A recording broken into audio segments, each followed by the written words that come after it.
করেছেন কোনো ধরনের দেনা পাওনা ব্যাংক ঋণ ওনার বা ওনার প্রতিষ্ঠানের নাই।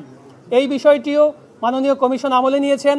এই দুইটি বিষয় বিবেচনা করে মাননীয় কমিশন জনাব হাসনাত আবদুল্লাহর দায়েরকৃত আপিলটি মঞ্জুর করেছেন এবং জনাব মঞ্জুরুল আহসান মুন্সির মনোনয়ন বৈধ বলে ঘোষণা যেটি করেছিলেন রিটার্নিং অফিসার বিগত 2/1/2026 তারিখে সেই আদেশটিকে বাতিল করে দিয়েছেন।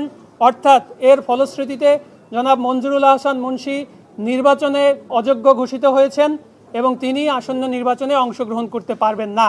আমরা চাই শুধুমাত্র মঞ্জুরুল আহসান মুন্সি নয়, বাংলাদেশের যারা জনগণের টাকা নিয়ে জনগণের টাকা দায় দেনা এগুলো পরিশোধ করে না, তাদের প্রতি মাননীয় কমিশন এবং আদালত তাদের যে যথাযথ প্রক্রিয়া সেটি তারা বজায় রাখবেন এবং কোনো ধরনের বাইপাসিং করে আইনকে অথবা প্রক্রিয়াকে তারা যেন কোনোভাবে শুধুমাত্র নির্বাচন আসার আগে আগে এই সুযোগগুলো নিয়ে তারা যেন তাদের এই খেলাপি অবস্থাটাকে অন্য কোনোভাবে ব্যবহার করতে না পারে এবং তাদেরকে যেন নির্বাচনে অযোগ্য ঘোষণা করা হয় এবং জনগণের কাছে তাদেরকে প্রকাশ করা হয় যে এই ব্যক্তি তোমার আমার টাকা মেরে দিয়ে তারা আবার আমাদের প্রতিনিধি হতে আসছে।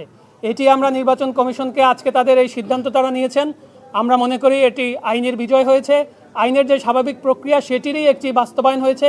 এটি হাসনাত আবদুল্লাহর বিরুদ্ধেও আজকে একটি আপিল ছিল, সেটিও যদি আইনগতভাবে মঞ্জুর হওয়ার গ্রাউন্ড থাকতো সেটি মঞ্জুর হতো বলে আমরা মনে করি বাংলাদেশে আইনের শাসন প্রতিষ্ঠা করা দরকার।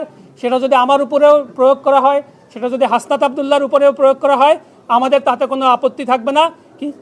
কিন্তু কোনো ঋণ খেলাপি, কোনো যারা আইনগতভাবে অযোগ্য তারা যেন কোনোভাবেই নির্বাচন